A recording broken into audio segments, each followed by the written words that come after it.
नमस्कार, अपना प्रदेश उत्तर प्रदेश उत्तराखंड देख रहे हैं आप। मैं हूं आपके साथ पूजा मोहन पांडे। बुलेटिन की शुरुआत करते हुए सबसे पहले आपको बता दें, गृह मंत्री अमित शाह और मुख्यमंत्री योगी आदित्यनाथ कौशाम्बी महोत्सव का शुभारंभ करने के बाद आजमगढ़ पहुंचे हुए थे। इस दौरान गृह मंत्री अमित शाह ने आजमगढ़ वासियों को 4600 करोड़ की परियोजनाओं की सौगात दी है। इस दौरान गृह मंत्री ने जनसभा को संबोधित किया और कहा कि आज उत्तर प्रदेश विकास के रास्ते पर आगे बढ़ रहा है। 2024 में लोग एक बार फिर से भाजपा और मोदी जी को जीत दिलाकर प्रधानमंत्री जरूर बनाएंगे। तो वहीं शाह ने विपक्ष पर जमकर निशाना साधा और कहा कि ये सपा बसपा कांग्रेस क्या देश और उत्तर प्रदेश का विकास कर सकते हैं।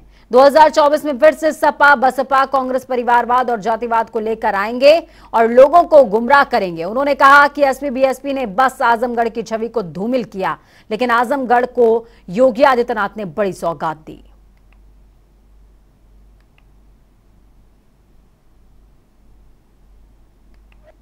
मित्रों, उन्हीं के नाम पर यूपी सरकार ने करंटी पुल का नाम दुर्गा भाभी पुल रखा है।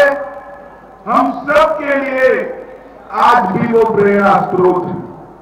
मित्रों, आज यहां दो सुबह समन्वय है, वैसे तो तीन। एक, मोदी जी ने हर सांसद को खेल महोत्सव करने की प्रेरणा दी है। हमारे सांसद ने बड़ी लगन और मेहनत से युवाओं को खेलने का एक मंच एक कौशाम्बी युवक महोत्सव में दिया। इसके साथ साथ कौशाम्बी महोत्सव 2017 से लगातार चल रहा है। आज इसका भी मौका है और आज योगी जी ने एक जनपद के अंदर 600 करोड़ से ज्यादा विकास के काम लोकार्पित किए हैं या इनकी शिला रखने का काम हुआ है। योगी जी के लिए जोर से एक बार कौशाम्बी वालों ताली बजाओ जरा। एक जनपद में 650 करोड़ से ज्यादा काम आज यहां पर होने जा रहे हैं। विकसित बनाने में भारतीय जनता पार्टी की डबल इंजन सरकार, मोदी जी की सरकार और योगी जी की सरकार ने ढेर सारा काम किया है। आजमगढ़ को हमेशा कानून और व्यवस्था की परिस्थितियों का सामना करना पड़ता था। आज आजमगढ़ को यहां पर विकास का गढ़ बनाने का काम हमारी भारतीय जनता पार्टी की योगी सरकार ने किया है। मित्रों, उत्तर प्रदेश के अंदर नोएडा में नया अंतर्राष्ट्रीय हवाई अड्डा बन रहा है, आजमगढ़ में भी बन रहा है और इसके साथ साथ लखनऊ, वाराणसी, कुशीनगर, इसके साथ 5 अंतर्राष्ट्रीय हवाई अड्डों वाला भारत का एकमात्र राज्य उत्तर प्रदेश बना है। और प्रधानमंत्री जी की गति शक्ति योजना को भी यहां जमीन पर उतारा गया है। पीएम गति शक्ति नेशनल मास्टर प्लान को लागू किया गया है। मित्रों, मैं इतना ही कहना चाहता हूं, जिस उत्तर प्रदेश में कभी कल्पना नहीं की जाती थी कि यहां पर दंगे न हो, वो उत्तर प्रदेश को दंगा मुक्त प्रदेश बनाने का काम भी भारतीय जनता पार्टी की योगी सरकार ने किया है। 3 दिवसीय दौरे पर गोरखपुर सीएम योगी आदित्यनाथ पहुंच गए हैं। सीएम योगी ने गोरखनाथ मंदिर में महायोगी गोरखनाथ का दर्शन पूजन किया। उसके बाद सीएम योगी ने ब्रह्मलीन महंत अद्वैतनाथ महाराज की समाधि मंदिर में पुष्पांजलि अर्पित करी। सीएम गोरक्षनाथ मंदिर में रात्रि विश्राम भी करेंगे। तो वहीं विधान परिषद सदस्य और पूर्व उप मुख्यमंत्री डॉक्टर दिनेश शर्मा के आगरा पहुंचने के दौरान भाजपा महिला मोर्चा की महानगर अध्यक्ष उपमा गुप्ता ने उनका स्वागत किया। इस दौरान लोगों को संबोधित करते हुए दिनेश शर्मा ने कहा कि महिलाएं देश के विकास की प्रतिमूर्ति हैं। भाजपा सरकार ने महिलाओं के हितों और अस्मिता का ख्याल रखते हुए उनके लिए आवास, शौचालय, गैस सिलेंडर सहित तमाम जरूरी सुविधाओं को प्राथमिकता के आधार पर मुहैया कराया है। जब जन्म होता है ना, तो हरि के नाम के साथ, और जब मृत्यु होती है तो हरि धाम में जाता है आदमी। और इस बीच में जो कुकृत्य करता है उसका परिणाम उसको इसी पृथ्वी पर मिलता है। राम तो कण कण में व्याप्त हैं, और राम को हवा में कौन करेगा? हवा का संचालन भगवान राम के नाम से होता है।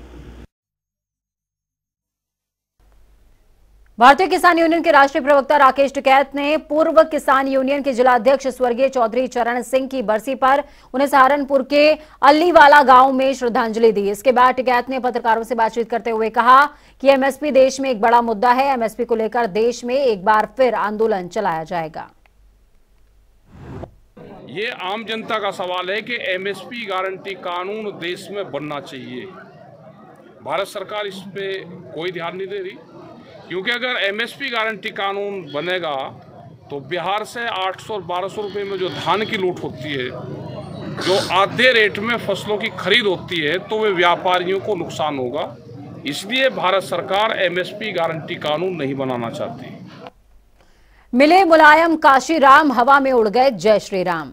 ये बोल सपा महासचिव स्वामी प्रसाद मौर्य के हैं, जिस पर अब सियासी घमासान छिड़ा हुआ है। इस बयान पर हिंदू युवा वाहिनी ने स्वामी पर मुकदमा दर्ज करवाया, तो दूसरी तरफ देश के प्रधानमंत्री नरेंद्र मोदी ने मंच से संबोधन के दौरान कहा कि राम काजू किन्हे बिनु मोहि कहां विश्राम। इसके बाद यूपी का सियासी पारा बयानबाजी में विश्व हिंदू परिषद की एंट्री हो गई है। विश्व हिंदू परिषद के राष्ट्रीय प्रवक्ता विनोद बंसल ने स्वामी पर तंज कसा। पूरे मामले को लेकर हमारे संवाददाता ने विनोद बंसल से खास बातचीत की है, सुनिए। सपा के महासचिव स्वामी प्रसाद मौर्य एक बार से फिर से सुर्खियों में है। अब वो नए बयान को लेकर सुर्खियों में है। हाल ही में उन्होंने बयान दिया है कि जब मिले काशीराम और मुलायम तो जय श्री राम हवा में उड़ गए हैं। इस सारे मसले पर बात करने के लिए हमारे साथ विनोद बंसल जी मौजूद है। सर, किस तरह से देखते हैं इस पूरे बयान? देखिए, बयान क्या है, ये हिंदुत्ववादी मानसिकता का एक परिणाम है। जिस तरह से समाजवादी पार्टी शुरू से ही हिंदुओं की एक दुश्मन की तरह काम कर रही है। पहले निहत्थे राम भक्तों को मरवाया, फिर उसके बाद में उस पर अपने आप को गौरवान्वित फील किया। उसके बाद हमारी 84 को उसकी परिक्रमा थी अयोध्या की, उसको रोकने की कोशिश की। और जिस प्रकार से राम जन्मभूमि का सारा आंदोलन चला, उस आंदोलन को बार बार किसी न किसी प्रकार से उसे रोकने की कुछ चेष्टा की। और अब जब वो राजनीतिक रूप से उनका जो राजनीतिक धरातल है वो रसातल में जा चुका, तो एक क्षुद्र राजनीति सिर्फ ये कि हिंदुओं को उकसाओ और मीडिया में बने रहो। मुझे तो लगता नहीं इस पर कोई मेरे को बयान देने की आवश्यकता है, क्योंकि ये लोग जो है ना, ये बयान बहादुर बन के और इस तरह से वोट बैंक को टटोल रहे हैं। वास्तविकता ये है कि इनका धरातल खत्म हो चुका है उसमें, इसलिए। और रामद्रोह इनके डीएनए में है। और ये कोई अकेले एक मौर्य का बयान नहीं है, वास्तव में ये पार्टी अध्यक्ष का बयान है। वो तो खेल खेल रहे हैं और हिंदू समाज को उकसाने, भड़काने और उनको कलंकित करने का काम कर रहे हैं। जनता जानती है, उत्तर प्रदेश वो राज्य है जो दुनिया के अनेक देशों के बराबर है ना, और देश का सबसे बड़ा राज्य है। और वहाँ पर अभी पूजनीय योगी जी की सरकार है। ये बुलडोजर से डरने वाले लोग हैं और रामद्रोह की पराकाष्ठा पर जा चुके हैं। भगवान इनको सद्बुद्धि दे, मैं तो ये कहूँगा। और ऐसे लोगों को के लिए कोई मतलब जनता इनको अच्छी तरह समझती है। बड़ा एक अच्छा मौका था, दस्तूर भी था। योगी जी की बात करें और उसके बाद मोदी जी ने एक बयान दिया कल, और उन्होंने एक रामचरितमानस की चौपाई दोहराई और जिससे कहा कि जब तक राम काज है तो मुझे विश्राम की ज़रूरत नहीं है, मैं लगातार कार्य करूंगा। वहीं दूसरी तरफ सपा के नेता हैं जो लगातार बयान दे रहे हैं। ये 2024 के लिए दलितों को अपनी तरफ खींचने का रणनीति आपको लगती है? ये मुझे ऐसी आ रही है, दलितों का नाम लेते के साथ ही ये लोग दलितों के मसीहा बन जाते हैं। ऐसा लग रहा है जैसे इनके नाम के साथ मौर्य लगा हुआ है तो कि सारे मौर्य भी इनके साथ। मैं कहता हूँ मौर्यों के 5 परिवार नहीं है इनके साथ में। एक बात। दूसरी बात ये कि ये सोचें कि भाई इस तरह के हिंदू समाज के विरुद्ध विषवमन करके, उनके धार्मिक ग्रंथों को अपमानित करके, और जो तथाकथित जिनको आप दलित कहते हैं, उस वीर हिंदू समाज की आप वोट बटोर लगे, जूते मारेंगे आपको। मुझे इन शब्दों का प्रयोग नहीं करना चाहिए, लेकिन इस समाज का वो वीर तबका है हिंदू समाज का, जिन्होंने मैला ढोना भले ही स्वीकार किया लेकिन मुगलों के सामने आत्मसमर्पण नहीं किया। हिंदू धर्म की मान्यताओं को कभी कलंकित करने का प्रयास नहीं किया। तो इनकी सारी राजनीतिक कलई खुल चुकी है। और जहाँ तक माननीय प्रधानमंत्री की बात है तो उनके बारे में कौन नहीं जानता। देखिए, ये बात तो ठीक है, वो कहें ना कहें, वो तो वाजिब की बात है कि कल उन्होंने कह दिया इस बात को कि राम काज की ने मोहि कहाँ विश्राम। ये हनुमान जी जिस तरह से निकले थे राम जी के काम के लिए, बिना किसी स्वार्थ के, निस्वार्थ भाव से काम खुद किया और श्रेय राम को दिया या अपने साथियों को दिया। ये है वास्तविकता इस भारत की परंपराओं की। और यही कारण है कि हनुमान जी की तरह कुछ लोग लगे हुए हैं देश के अंदर, और जिनको ना मान चाहिए, ना सम्मान चाहिए, ना कोई शौहरत चाहिए, ना कोई प्रतिष्ठा चाहिए, ना पद चाहिए, और देश, समाज, राष्ट्र और ये पूरे संपूर्ण विश्व के कल्याण के लिए लगे हुए हैं। उनमें से हमारे माननीय प्रधानमंत्री जी हैं। इसीलिए हम देख रहे हैं कि पिछले कुछ वर्षों में देश ही नहीं बल्कि विश्व के अंदर जो हमारी छवि बनी है अब इस तरह की बन गई है कि विश्व के अनेक देश अपने डिसीजन लेने से पहले भी हमसे पूछते हैं। वैश्विक संगठनों की तो बात ही अलग। तो इसलिए उनके बारे में कोई कंपैरिजन किसी का नहीं हो सकता। हाँ, ये जरूर है, अब जो राम को नकारने वाले थे, जो हनुमान जी को नकारने वाले थे, जो रामत्व को नकारने वाले थे, या जो राम को मानने वालों को नकारने वाले थे, उन सब की कलई खुल चुकी। अब इनका राजनीतिक जीवन भी मुझे लगता है समाप्ति की ओर है। इस तरह के बयान ही इनके ताबूत की अंतिम कील साबित होंगे।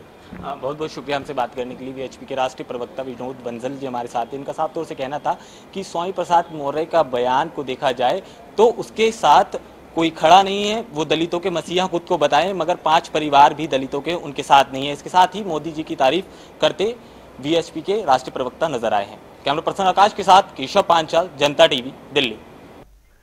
हरदोई पहुंचे आबकारी राज्य मंत्री नितिन अग्रवाल ने समाजवादी पार्टी पर निशाना साधा और कहा कि जनता ने दिलों से सपा को निकाल दिया है, इसलिए लगातार सपा चुनाव हार रही है और निकाय चुनाव में भी बुरी तरीके से जनता इनको पराजित कर देगी। तो वहीं नितिन अग्रवाल ने कहा कि भारतीय जनता पार्टी निकाय चुनाव के लिए पहले से ही तैयार थी, कुछ अड़चनें थीं और अब कोर्ट ने रास्ता साफ कर दिया है। भाजपा निकाय चुनाव के लिए तैयार है और आगे उन्होंने क्या कुछ कहा वो भी आपको सुनाएंगे। क्योंकि लगातार आप देख रहे हैं कि वो चुनाव चाहे 14 हो, 17 हो, 19 हो, 22 हो, लगातार चुनाव हारते चले आ रहे हैं। और उनके कार्यकाल को भी उत्तर प्रदेश की जनता ने देखा है। 12 से लेके और 17-18 तक जो उनकी सरकार रही, 17 तक, उस कार्यकाल को भी जनता ने देखा कि किस तरीके से गुंडा राज, माफिया राज उत्तर प्रदेश में था। समाजवादी पार्टी ने जिस तरीके से लूट का साम्राज्य उत्तर प्रदेश को बना दिया था, जनता उस कार्यकाल को भूली नहीं है।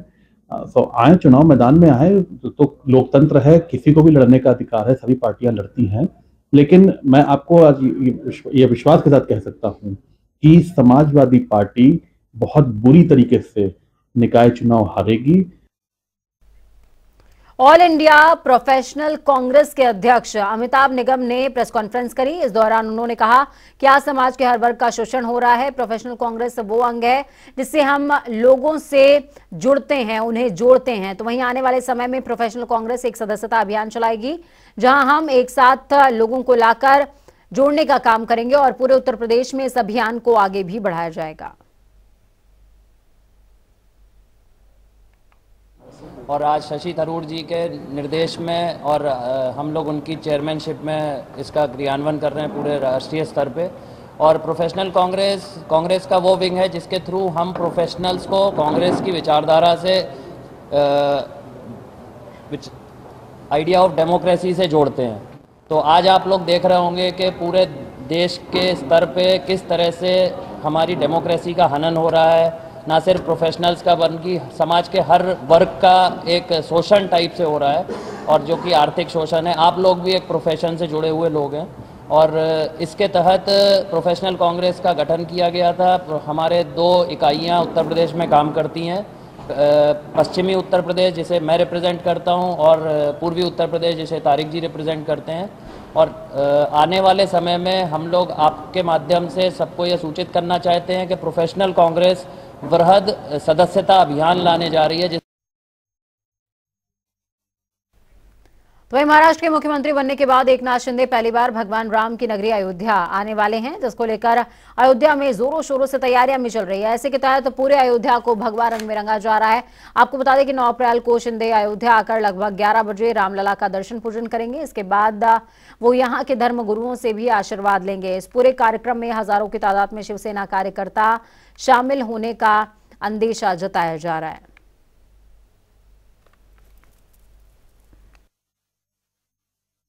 ये बड़े गौरव की बात है कि हमारे महाराष्ट्र के मुख्यमंत्री एकनाथ शिंदे इससे पूर्व एक मंत्री या एक सांसद या विधायक के रूप में आते रहे हैं और प्रथम बार अयोध्या में वो मुख्यमंत्री बनने के बाद प्रथम बार अयोध्या जी आ रहे हैं। उनका हम सब अयोध्यावासी के सभी धर्माचार्य मिलकर स्वागत की तैयारी किए हैं और इन्हीं धर्माचार्यों की आशीर्वाद लेकर गए थे।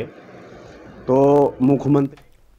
मुख्यमंत्री पुष्कर सिंह धामी अब लैंड जिहाद को लेकर के बेहद सख्त नजर आ रहे हैं। कालाढूंगी में एक कार्यक्रम के दौरान मुख्यमंत्री ने कहा कि उत्तराखंड में किसी भी कीमत पर लैंड जिहाद बर्दाश्त नहीं की जाएगी। उन्होंने अतिक्रमणकारियों को सख्त हिदायत देते हुए कहा कि चाहे कोई भी हो जिसने सरकारी भूमि जैसे कि वन विभाग, राजस्व की या फिर सिंचाई विभाग की जमीन पर कब्जा किया है, वो तत्काल अपना अतिक्रमण हटा ले, नहीं तो उनके खिलाफ सख्त कार्रवाई होगी। हम कानून को मानने वाले लोग हैं, कानून पर विश्वास करने वाले लोग हैं। जो भी अतिक्रमण है, हमने उनसे कहा है अतिक्रमण करवाने के पीछे जो लोग भी हैं वो स्वतः ही अपना अतिक्रमण हटा लें, उस पर पीछे हट जाएं, अन्यथा सरकार उस पर सख्ती से काम करेगी। क्योंकि हमारा तुष्टीकरण करने का उद्देश्य नहीं है, हम किसी के खिलाफ नहीं है। लेकिन लैंड जिहाद चाहे जिस स्तर पर भी होगा, चाहे वो वन विभाग पर होगा, पीडब्ल्यूडी पर होगा, राजस्व विभाग की जमीन पर होगा, सिंचाई विभाग की जमीन पर होगा, जहां पर भी अतिक्रमण होगा उस अतिक्रमण को हमने कहा है कि स्वतः ही हटा लें। ये जिहाद, लैंड जिहाद किसी तरह से भी उत्तराखंड के अंदर नहीं चलेगा। रुद्रपुर में पूर्व मुख्यमंत्री हरीश रावत आज पूर्व मंत्री और किच्चा से विधायक तिलकराज बेड़ा के स्वास्थ्य हाल जानने के लिए उनके आवास पर पहुंचे, जहां पर बंद कमरे में दोनों नेताओं के बीच में करीबन 10 मिनट तक बातचीत हुई है। इस दौरान तिलकराज बेहड़ की पत्नी के अलावा दोनों पुत्र गौरव और सौरभ राज बेहड़ मौजूद रहे। स्वास्थ्य हाल जानने के बाद हरीश रावत ने पत्रकारों से बातचीत करते हुए कहा कि वो पार्टी के लिए संघर्ष करना चाहते हैं, उनके लिए अब पद की कोई लालसा नहीं है।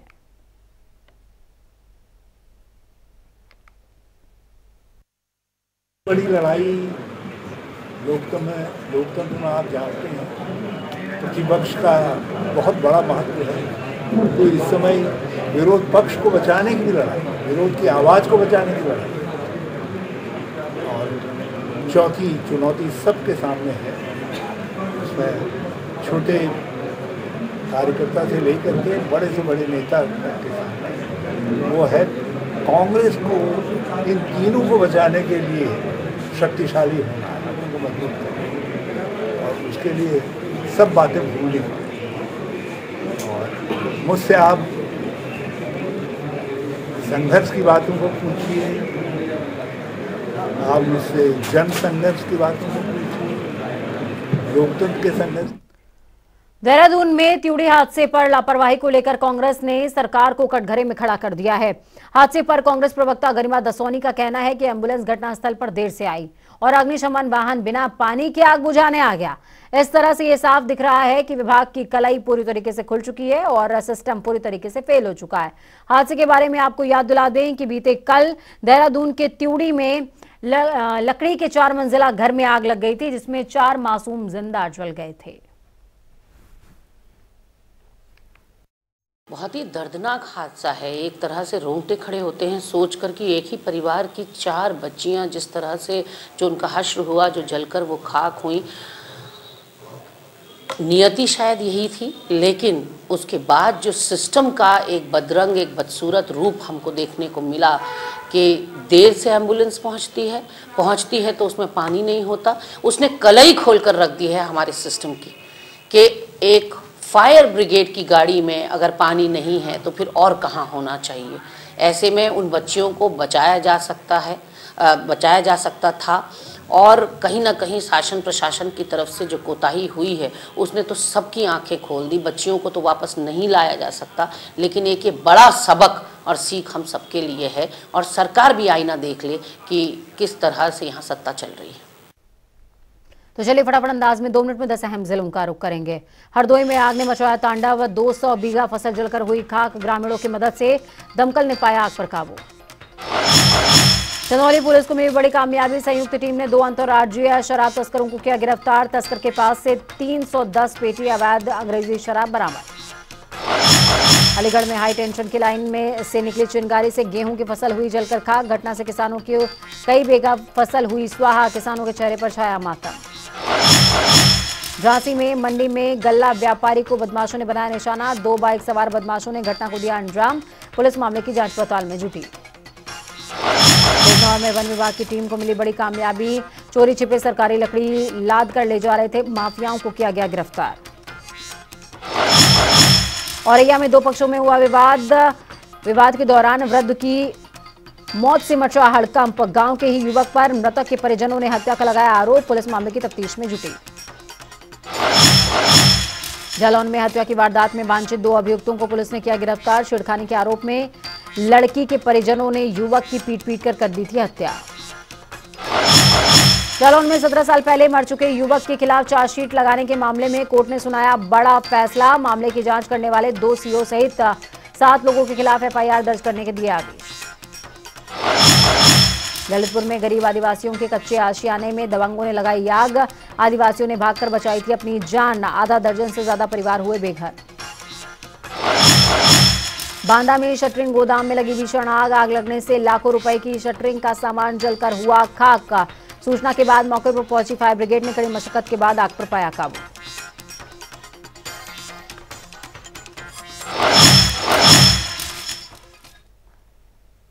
वक्त यहाँ छोटे से ब्रेक के उस पार खबरों का सफर लगातार जारी रहेगा। बने रहिए जनता टीवी के साथ। कोविड आ रहा है, अलर्ट रहना है, अपना और अपनों का बहुत ख्याल रखना है, मास्क लगाना है, 2 गज दूरी का भी ख्याल रखना है।